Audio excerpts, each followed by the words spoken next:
دانشمندان میگویند خرس پاندا انقدر قدرتمند است و انقدر به خود مسلط است که حتی زمان زایمان خود را خود تعیین میکند.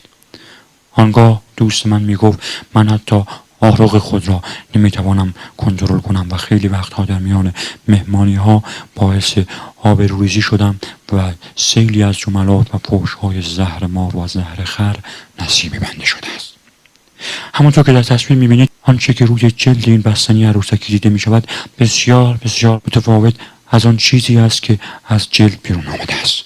یک کاربر اینترنتی ایرانی این عکس را برای یکی از مسئولین باغ وحشی در چین فرستاد.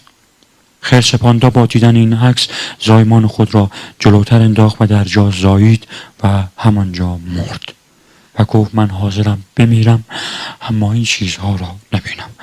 بستنیتون یخ کرد، بفرمایید آب شد بخورید بستنیتون.